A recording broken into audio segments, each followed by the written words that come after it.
potensi tenggelamnya itu ada ya.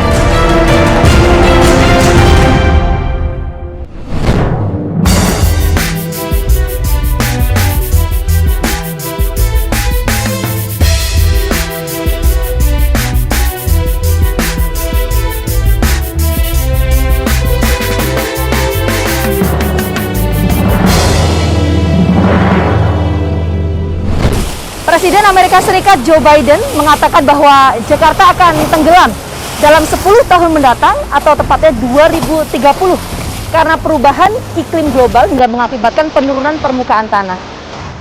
Sejumlah peneliti pun mengatakan bahwa setiap tahunnya seluruh wilayah administrasi DKI Jakarta mengalami penurunan permukaan tanah. Apa yang disampaikan oleh Presiden Amerika Serikat Joe Biden pun ini juga sontak menimbulkan kekhawatiran di tengah masyarakat.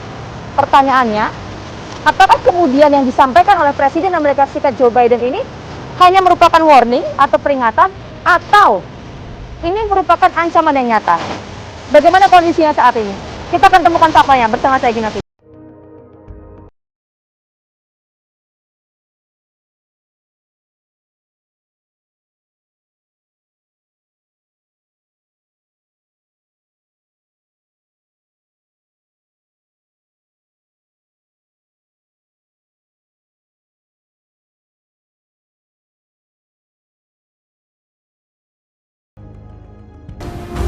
As well as an environmental question.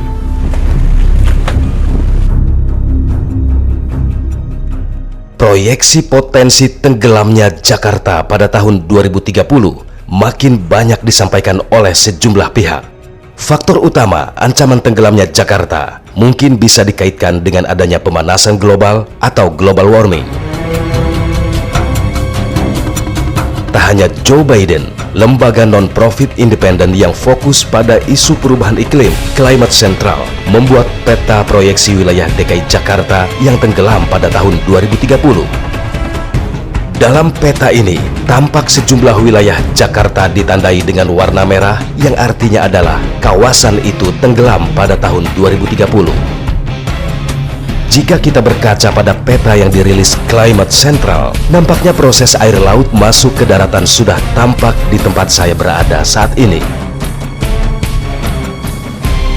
Air laut berada lebih tinggi dari daratan permukaan tanah. Inilah mungkin yang terjadi saat ini. Adanya aktivitas penurunan permukaan tanah hingga mencapai 25 cm setiap tahunnya di wilayah Jakarta Utara, membuat tanggul kokoh ini harus berdiri sepanjang pesisir utara Jakarta. Upaya ini dilakukan agar air laut tak terus masuk ke daratan. Saat ini saya tepat berada di wilayah penjaringan Jakarta Utara yang menurut sejumlah peneliti menyebutkan bahwa Jakarta Utara ini merupakan wilayah yang mengalami penurunan muka air tanah mencapai 25 cm setiap tahunnya. Bahkan hampir lebih selama 10 tahun ini ada penurunan sekitar 2,5 meter. Kita akan coba cek faktanya seperti apa.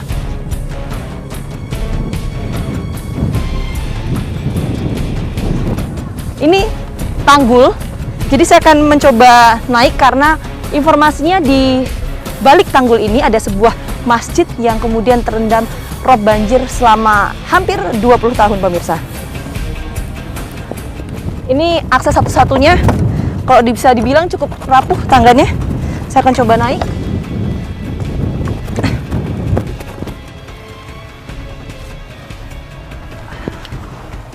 Cukup sulit jalannya, pemirsa. Nah, saya baru melihat ini Masjid Wal Aduna yang informasi selama hampir 20 tahun terendam rob di wilayah penjaringan.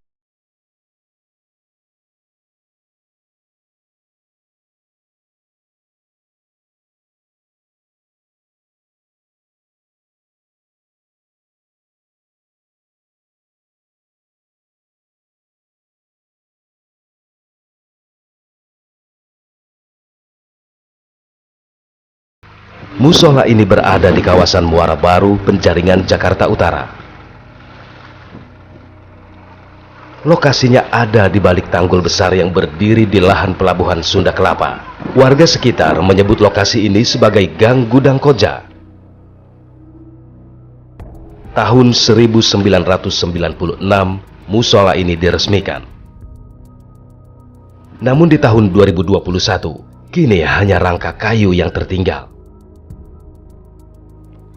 Karena banjir rob yang tak kunjung usai, beton tanggul setinggi 5 meter harus berdiri tegak tepat di belakang musola ini untuk melindungi air laut tak lagi terus menggenangi daratan.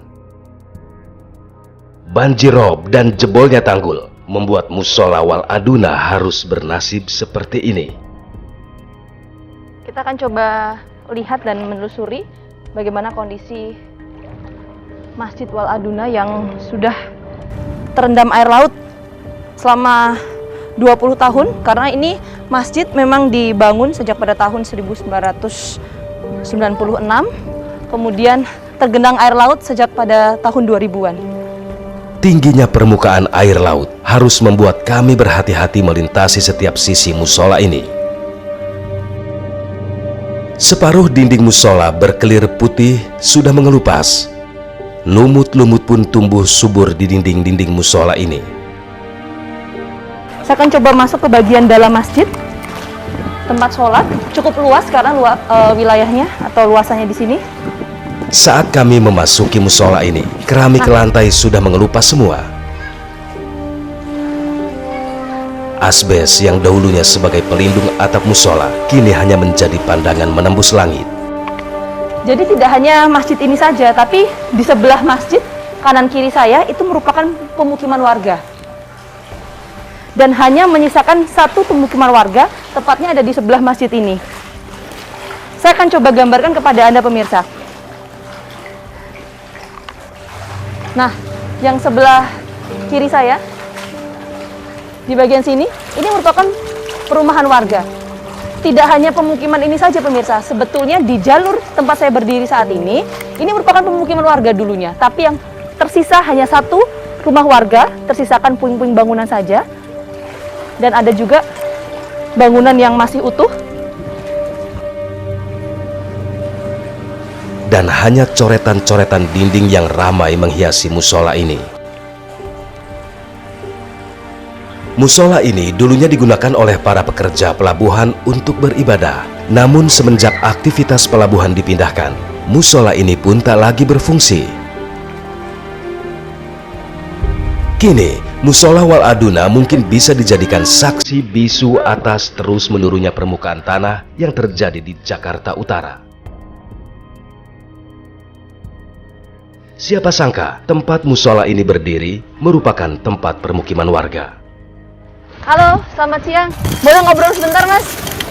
Iya, dengan Mas siapa ini? Adit, Dengan Mas Adit. Tahu belum ini dulunya apa? ini perkampungan warga. Nah, depan juga di sini rumahnya. Oh, ada teman Mas Adit yang rumahnya di sini? Iya. Jadi yang ada batasan warna hitam itu di balik itu tanggul itu? Tanggul terakhir. Oh, tanggul terakhir. Jadi sebelum ini dibangun ada tanggul warna hitam itu? Iya. Oh, dan rumah teman Mas Adit waktu itu di sekitaran di balik tanggul iya. itu ya? Di balik tanggul ya. Yang dulu daratan, kini hanya tersisa 2 bangunan yang masih berdiri kokoh di atas tanah terendam air laut ini, meskipun terus dihantam deburan ombak. Dinding beton ini dibangun sebagai usaha pemerintah mengatasi banjir rob yang sering terjadi di wilayah ini. Namun pada bagian bawah pondasi masih saja ada genangan air laut yang tak kunjung kering. Tampaknya ini bukan pertanda baik. Lalu, apakah dengan adanya fenomena ini bisa dikatakan sebagai potensi akan tenggelamnya Jakarta? Terjadinya penurunan permukaan tanah tampaknya menjadi prioritas utama yang harus ditangani. Penambahan beban di atas tanah yang semakin pesat sekarang ini bisa dikategorikan sebagai salah satu penyebab utama terjadinya penurunan permukaan tanah di Jakarta. Naiknya air laut ini adalah dampak dari masing-masing kita nyumbang terhadap climate change, dan para ahli menyiapkan skenario terburuk untuk wake up call bagi kita. Ini tidak untuk dibantah, tidak untuk ditolak, tidak. Ini harus dijadikan sebagai wake up call. Ini loh, kalau kita nggak berbuat apa-apa atas lifestyle kita, Akan ada resiko ini akan seperti terjadi. ini.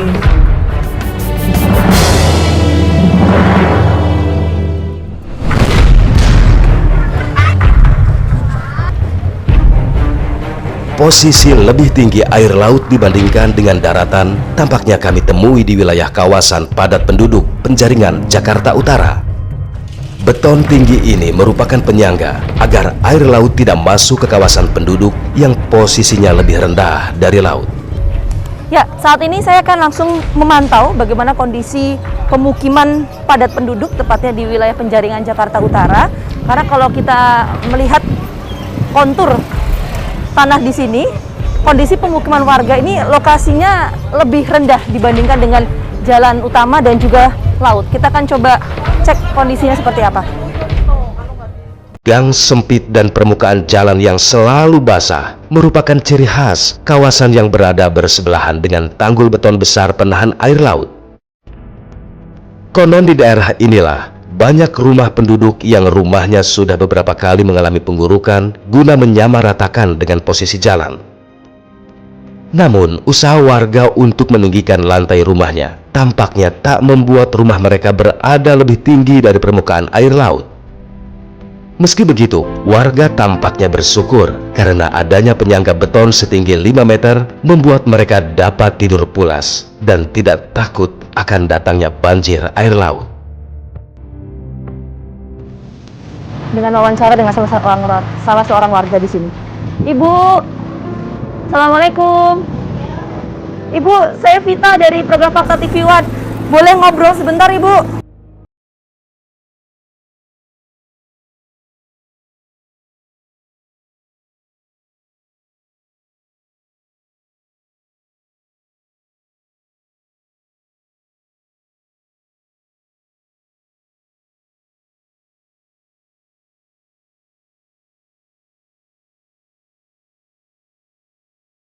Sampai sekarang masih tinggal di sini. Tahun berapa kira-kira itu? Tahun 83 saya lahir di sini. Saya sampai sekarang bertahan. Dari tahun 83 sampai sekarang tinggal di sini. Ada perbedaan nggak, Bu, yang dirasakan Banyak. keluarga di sini? Banyak. Apa aja, Bu? Sekarang alhamdulillah udah gak pernah banjir lagi. Udah di daratin begini. Namun tahun 2007 dan 2008, Suhaemi harus merasakan pahitnya tinggal yang hanya berbatas tembok tanggul. Banjir akibat jebolnya tanggul membuat diri dan keluarganya merasa terendam air laut setinggi 1 meter dan membuatnya terpaksa harus mengungsi. Rumah makan ini merupakan usaha Suhaemi yang harus ia jalani di tengah isu Jakarta akan tenggelam pada tahun 2030. Kepasrahan, itulah yang Suhaemi lakukan demi menjalankan usahanya di kawasan yang sangat rawan banjir terpaan air laut. Tembok penahan air laut yang berhadapan langsung dengan rumah makannya sebenarnya resiko besar yang ia hadapi saat ini. Namun hati besarnya yang membuat dirinya tak risau dengan keadaan ini. Lagi tahun 2007 pernah jebol tanggul, habis semua rumah. Rumah sempat habis ya? Rumah sebelah ambruk, ini nganyut semua. Semuanya ini hanyut, Bu. Setinggi apa kira-kira, Bu, waktu itu banjirnya? Sekitar 1,5 meter lah. Dulu kan masih tinggian daratan daripada lautan. Tapi 2008-nya jebol tanggul di pojok, di kampung sana, kampung pojok. Itu berapa meter ya? 8 meter kalau nggak salah. Pas jebol tanggul saya ngungsi di masjid. Ibu, ini kan dari tahun 83 sampai sekarang tinggal di sini. Untuk permukaan tanahnya gimana, Bu? Makin tinggi laut daripada daratan. Suhaemi yang sejak 1983 berada di wilayah ini, dirinya pun merasakan perubahan yang signifikan terhadap penurunan permukaan tanah yang ia pijak. 3 kali mengguruk tanah, ini merupakan upaya yang dilakukan Suhaemi agar air laut yang mengendangi jalan tak masuk ke dalam tempat usaha makannya. Ini aja udah berapa kali diuruk. Oh, ini sudah sempat diuruk? Iya, diuruk berapa kali nih rumah. Lama-lama jadi pendek, tadinya kan tinggi. Tadinya tinggi. Bisa digambar nggak, Bu? Setinggi apa awalnya? Pokoknya jauh lah dari kepala. Oke. Ya, pokoknya habis jebol tanggul aja lah tuh mulai Mulai ada penurunan. ada penurunan tanah, tinggian laut. Tak hanya Suhaemi, Daspia yang tinggal satu atap dengan Suhaemi pun merasa heran dengan kontur tanah yang berada di atas warungnya. Dulu air laut di bawah mereka, namun sekarang mereka di bawah air laut. Inilah fakta yang Daspiah bagi kepada kami. Semenjak laut ini kembang ke sini tahun 2000 berapa, kayaknya strong gitu, Mbak. Jadi saya sekarang ada di bawah, laut di atas. Tuh, jadi saya kan ngeri. Ini jalanan kan betulin tadinya. Saya di bawah, saya uruk. Sampai 3 kali itu dicor. Seringnya air laut keluar dari celah-celah beton tanggul tak membuat Suhaimi khawatir untuk bertahan di tempat ini. Kisah hidup Suhaimi yang penuh pilu tak membuat Suhaimi harus angkat kaki dari tanah ini. Tempat dirinya mencari nafkah merupakan lokasi yang sangat berbahaya dengan terjadinya tanggul jebol. Salah satu faktor utama dari turunnya aktivitas permukaan tanah adalah penyedot air tanah yang menggila. Gedung-gedung bertingkat, pembangunan perumahan di daerah pesisir adalah salah satu bagian dari aktivitas pengambilan air tanah yang cukup signifikan. Untuk permukaan tanah yang turun, itu mayoritas disebabkan oleh pengambilan air tanah. Secara berlebihan ya Pak ya? Ketika air diambil, udara terbawa, terjadilah pemadatan. Di situ kemudian turun. Ya, kalau terkait laju penurunan tanahnya ya, itu nantinya akan berkorelasi dengan upaya substitusi air tanah ya. Bagaimana mengendalikan atau bahkan menghentikan eksploitasi air tanah. Itu nantinya land subsidence-nya atau penurunan tanahnya berhenti atau berkurang ya setidaknya. Nah, kalau kita lihat misalnya apakah di Jakarta itu sudah upaya itu dilakukan secara maksimal ya. Saya lihat pipanisasinya kan sebenarnya belum rampung ya. Kita lihat misalnya Waduk Krian yang akan mensuplai baru beres 2023 ya. Kemudian dari Jatiluhur juga kan masih dilakukan proses konstruksi pipanisasinya gitu ya. Kemudian catatan dari penggunaan air tanahnya kan masih 40% ya. Makanya dari situ bahwa kita harus meneliti lebih lanjut bahwa perlambatan ini apakah memang sesuai dengan upaya ya. Ya mungkin saja ya bahwa progres pipanisasinya ada gitu ya. Kemudian pengurangan eksploitasinya juga ada misalnya. Nah itu harus kita cermati lebih lanjut lah. Tapi mudah-mudahan memang itu hasil dari upaya ya, mudah-mudahan. Meski pemerintah telah mengupayakan pemberian air secara langsung guna menutupi pengambilan air tanah secara langsung, namun tim fakta menemukan warga yang masih mengupayakan pengambilan air tanah secara langsung dengan menggunakan mesin. Langkah kami terus menelusuri kawasan padat penduduk di wilayah Penjaringan, Jakarta Utara. Suasana yang sangat padat, atap rumah yang begitu rendah, inilah yang menjadi pemandangan selama kami melintas. Ibu dengan Ibu siapa? Dengan Ibu Nurhaini. Ibu Nurhaini sudah tinggal di sini berapa lama Bu? Udah lama banget, sekitar 90-an lah semenjak saya lahir. Ini gimana Bu kondisi di sini Bu? Sempat ngalamin ambles rumahnya gitu? Iya, ini kan udah roboh nih, sempat jatuh kan batu gede. Makanya kan pakai ini triplek tuh. Kita terus boleh coba lihat nggak Bu? Boleh lah. Di belakang atau ini dulu? Di sini Bu, boleh. Rusaknya separah apa? Kita mau lihat. Tapi kalau takut ya. Dulu. Tak banyak pilihan, mungkin inilah yang mereka rasakan sehingga harus bertahan di tempat seperti ini. Amblasnya permukaan tanah rumah yang membuat atap rumahnya roboh merupakan kondisi rumah yang Nur Aini tinggali sekarang. Bisa digambarin nggak separah apa kerusakannya Bu? Bu, kok saya lihat ini atapnya Iya, soalnya untung lagi jatuh mau begitu batunya besar ya Mel. Gede sebelah sini. Tuh kan ada ngebuka. Maksudnya kelihatan gitu.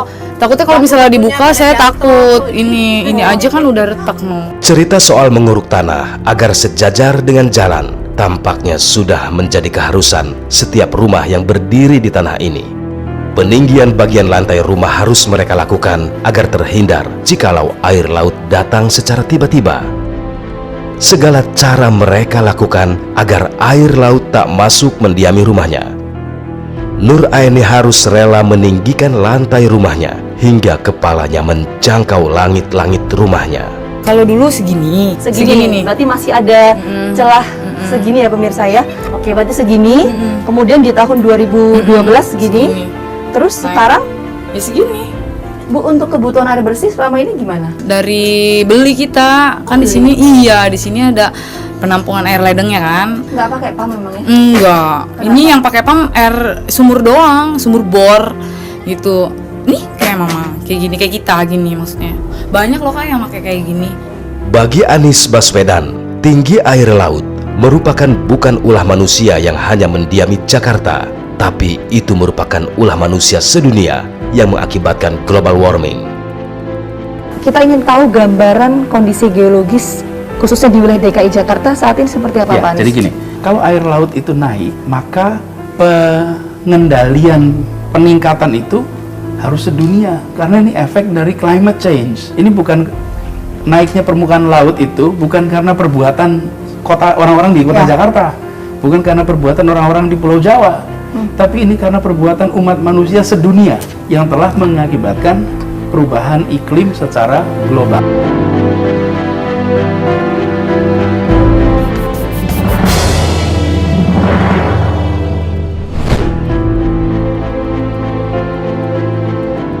Tingginya tingkat pengambilan air tanah secara langsung yang dilakukan di tengah kondisi pesatnya pembangunan merupakan dua hal yang saling berkesinambungan yang membuat tanah Jakarta mengalami penurunan.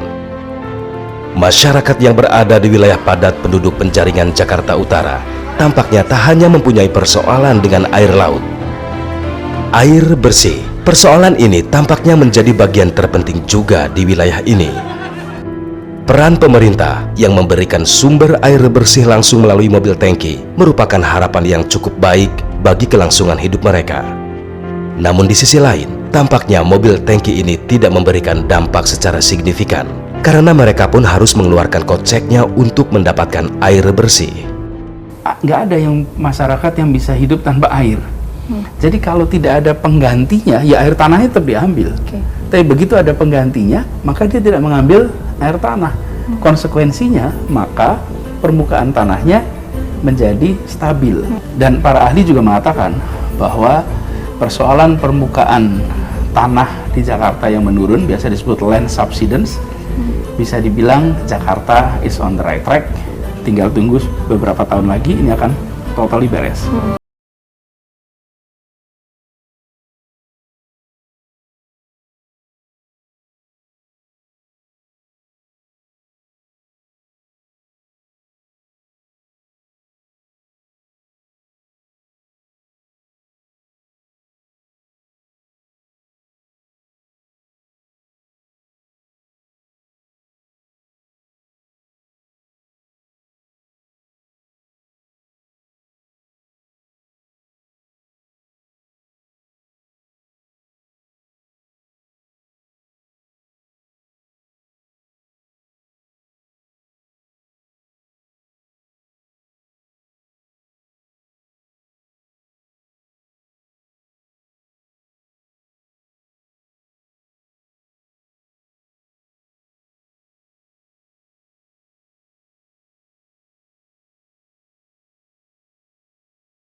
Tinggal di sini.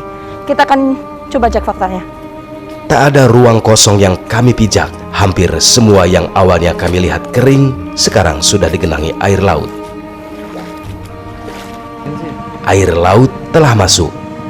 Di rumah warga yang jaraknya tidak jauh di laut, warga tampak hanya duduk di depan rumahnya dengan kondisi air laut yang sudah meninggi. Ibu dengan ibu siapa? Ibu Eka. Ibu Eka sudah berapa lama tinggal di sini, Bu? Dari umur 2 tahun. Dari umur 2 tahun. Sudah cukup lama artinya, Bu ya. Ini kondisi seperti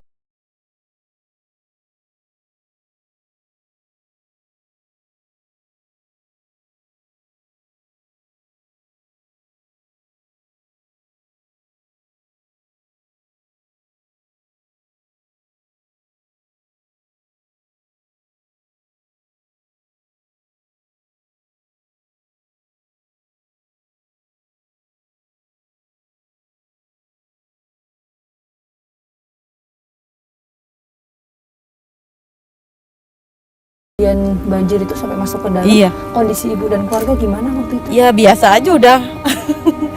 Udah biasa, jadi udah biasa aja. Eka merasakan perubahan iklim saat ini sangat tidak menentu. Banjir yang datang berkunjung ke rumahnya biasanya datang pada saat bulan purnama. Namun di saat sekarang tidak bulan purnama, air laut pun masuk dan bertahan selama 3 hari di dalam rumah Eka. Nggak mulai ngerasa banjir? Mulai pas merasa kapan? Belum lama. Gede-gede dulu mah begini. Ada tanggal maksudnya 1, tanggal kalau 3. ada bulan gitu baru gede. Ini mah nggak ada bulan, tetap aja naik. Pokoknya ini mah udah nggak beraturan lah banjirnya.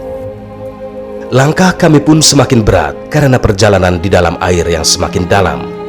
Tampak sosok wanita tua yang duduk dengan kaki terendam di depan pintu rumahnya. Ruminah, sosok wanita tua yang hidup seorang diri di dalam rumah yang kadang diterjang banjir ketika air laut pasang. Kalau banjir di sini tuh sampai seberapa sih Bu biasanya Bu? Kalau pas masuk? Pas ini dekat ini aja tuh. Hancur semua ini. Robotan apa semua tuh pada ditarik aja. Bahkan di tembok juga bolong-bolong ya Bu ya? Iya, pada hancur kena itu hawa air asin. Kita boleh coba, Ibu kalau tidur di mana? Ibu tidur.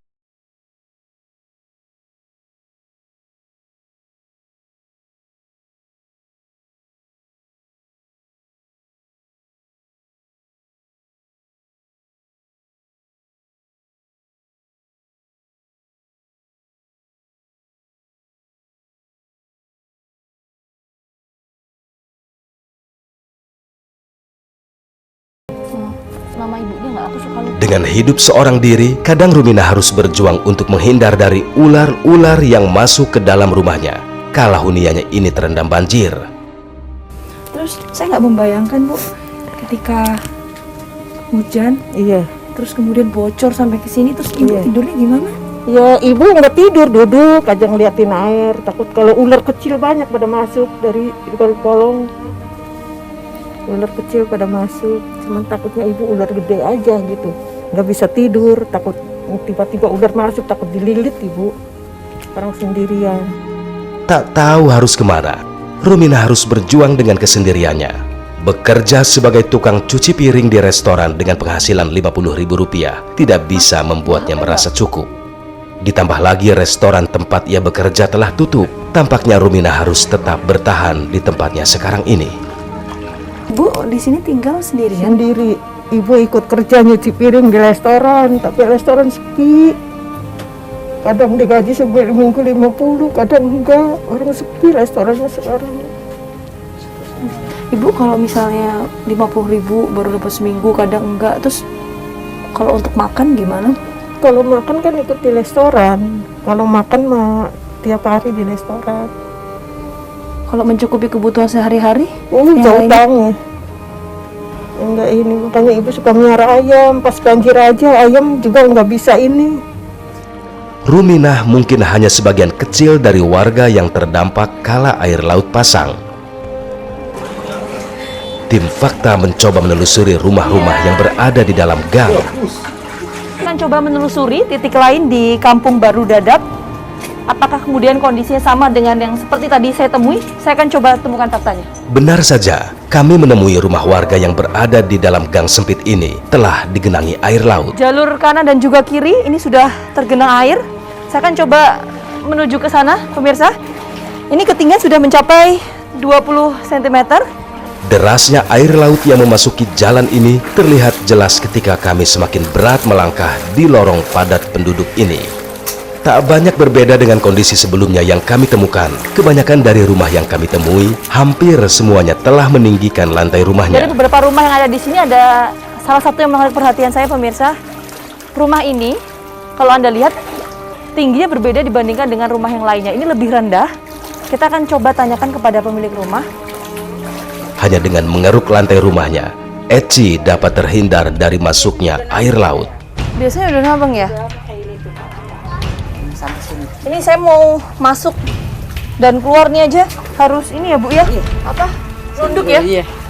Serendah ini Bu rumahnya Iya, Bu? iya. Sudah sejak kapan ini Bu kondisinya kayak gini?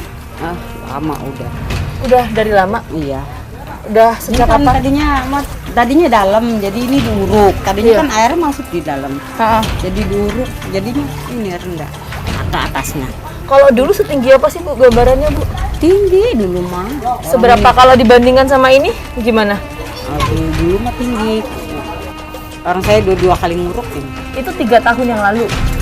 Bertahap atau Enggak, langsung? ini nguruknya baru 3 tahun. Tadinya kan kita enggak ada uang, nungguin dari hasil dari laut kayak gitu. Semakin malam, kondisi air laut yang masuk ke permukiman warga semakin deras. Tanggul yang Eci pasang untuk melindungi rumahnya kini tingginya hampir sama dengan batas permukaan air laut yang masuk. Mas ini sudah menyampaikan kan salah satu parameter kemudian penurunan permukaan tanah ini adalah salah satunya adalah banjirop. Nah, kalau di wilayah Kampung Nelayan Dadap di Kabupaten Tangerang, Mas, itu definisi banjirop itu yang seperti apa, Mas? Ya, kalau definisi banjirop itu kan ketika air laut pasang membanjiri daratan ya.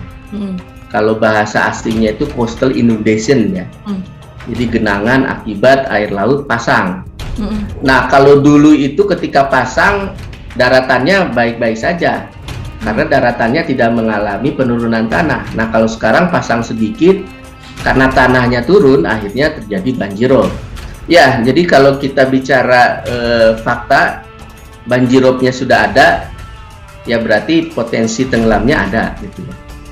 Bahkan di beberapa wilayah itu desa ada yang sudah hilang sebenarnya ya. Jadi mungkin ya tadi ketika saya bilang bahwa kita akan baik-baik saja, kalau kita bicara detailing di beberapa tempat sebenarnya tidak baik-baik saja sebenarnya ya.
kalau kita melihat ya, ini kan sekarang ini banyak peneliti.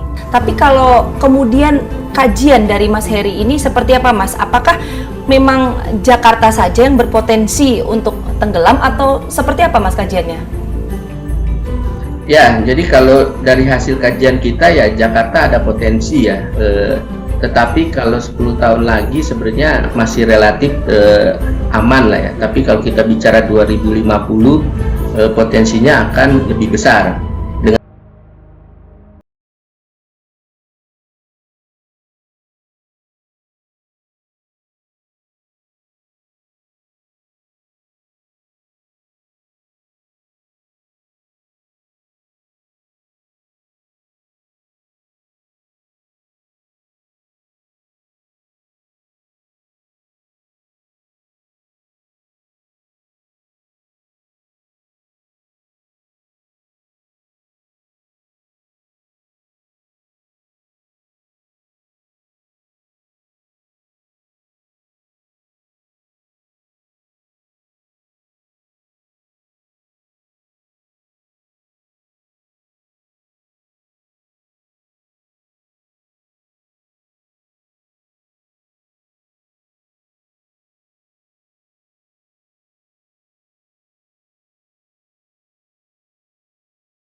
Pengambilan air tanah yang secara masif karena kurangnya pasokan air bersih bagi masyarakat, khususnya di wilayah pesisir Jakarta.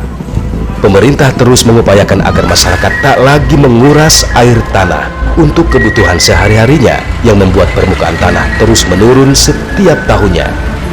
Yang sudah saat ini dilakukan oleh pemerintah Provinsi DKI Jakarta ini adalah mengenai perpipaan, sistem perpipaan yang kemudian menjadi fokus. Nah, ini sudah sejauh mana, Pak, progres perpipaan ini, Pak? Ini akan diteruskan. Kita mengerjakannya double track. Satu adalah dengan bangun pipa, yang kedua adalah dengan membangun sentra-sentra distribusi air. Jadi kita bawanya pakai tangki.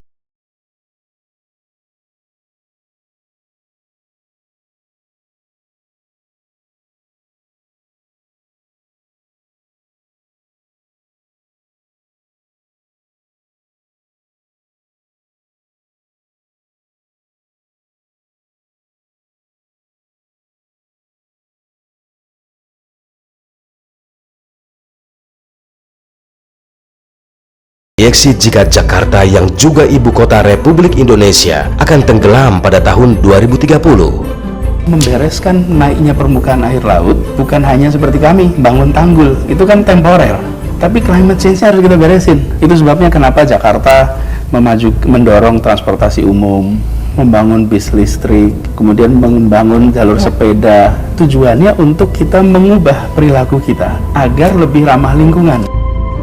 Namun meski begitu, Gubernur Anies Baswedan mengklaim adanya pelambatan penurunan tanah dari tahun 2007 hingga 2021. Berdasarkan hasil penelusuran kami, tim Fakta menemukan adanya penurunan permukaan tanah di berbagai wilayah, khususnya di wilayah DKI Jakarta dan juga sekitarnya. Pemprov DKI Jakarta mengatakan bahwa hal ini sebagai warning untuk masyarakat untuk berbenah agar ancaman Jakarta tenggelam 2030 tidak menjadi kenyataan. Saksikan terus Fakta setiap hari Senin pukul 8 malam hanya di TV One.